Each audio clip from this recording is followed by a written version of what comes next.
Velkommen til denne onboarding af SoWorker, og vi siger også, at SoWorker gør det nemt at dele. Det er præcis, hvad det handler om. Før vi går ind i det, vil vi gerne introducere jer for et begreb. Fordi der er en grund til, at vi gør dette. Denne betegnelse kaldes Employee Advocacy. Employee Advocacy handler om at engagere, motivere og aktivere kolleger til at dele virksomhedsindhold i deres sociale netværk. Det er faktisk en form for branding af ens egne kolleger og også fra ens egne kolleger. Og det er en stadig vigtigere del af salgs- og marketingstrategien. Det bliver i stigende grad brugt til rekruttering af nye kolleger. Overvej at dele jobopslag, men glem ikke at fremhæve, hvor sjovt og underholdende det er at arbejde i din virksomhed. Det har et formål. Generelt set fungerer Employee Advocacy til at opnå 8 gange mere rækkevidde på sociale medier og hjemmesiden. 7 gange fører til 7 gange højere konvertering af leads. Der er en besparelse på 20% på rekrutterings- og udvælgelsesprocessen. Det har indflydelse. Det giver mening, når du bidrager her. Og det mest vigtige faktisk er, kolleger er mere troværdige end for eksempel et brand og en virksomhed. Det giver god mening at deltage i et sådan program, så det er virkelig værd at overveje og tage med på. Men det har også fordel for dig, og det er selvfølgelig også vigtigt at vide. Du som medarbejder i en organisation får mere opmærksomhed og interaktion inden for dit netværk på sociale medier, når du deltager i et program. Der genereres flere leads og salg, samtidig med at du også opbygger dit personlige brand effektivt. Det er også vigtigt, for der skal også være noget i det for dig. Vi går direkte videre til praksis faktisk, uden at spilde mere tid. SoWorker er et værktøj, der gør deling nemt. Hvordan fungerer det? Du modtager en besked fra en person, der arbejder med indhold, som f.eks. din sociale mediemanager, kommunikationsmedarbejder eller marketingkollega.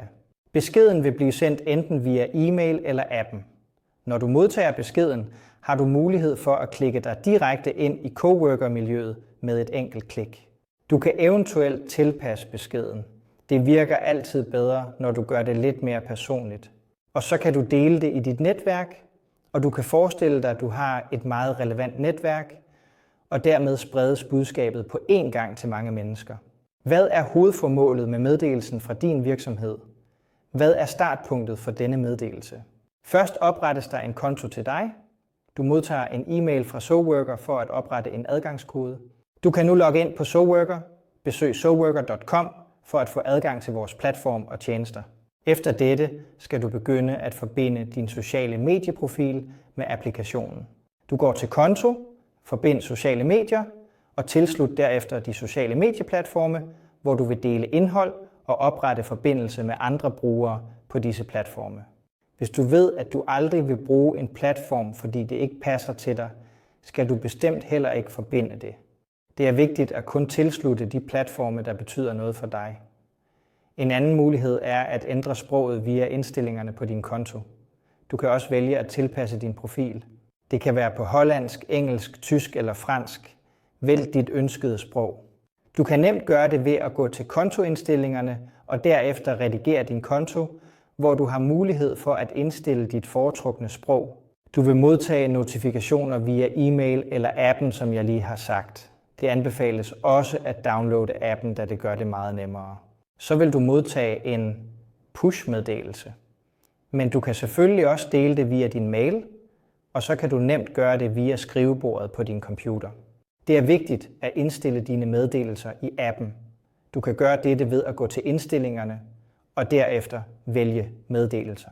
Scroller til SoWorker-appen og tilpasser meddelelserne om, hvad du vil modtage for at blive opdateret ved beskeder. Nå, hvordan håndterer du det, når du modtager en besked, som du skal dele? For eksempel via e-mail.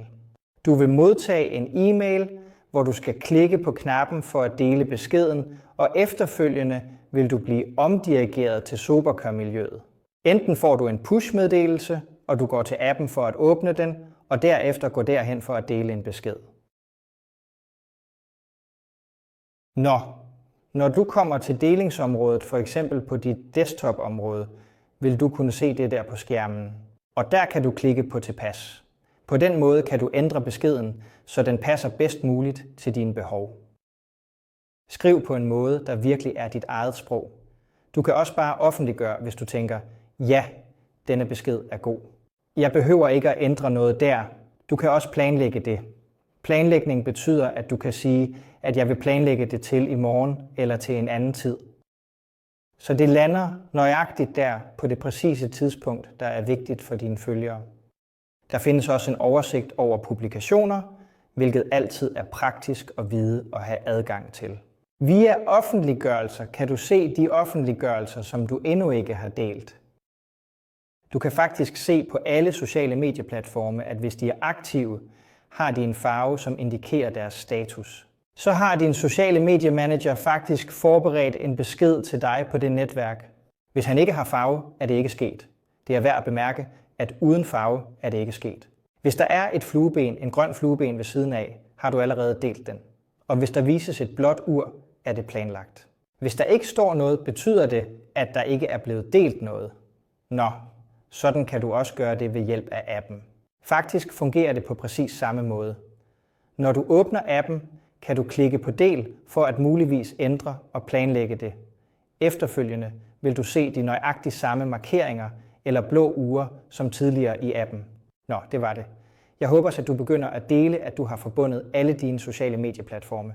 Det er vigtigt. Tak for at se, og held og lykke med at dele.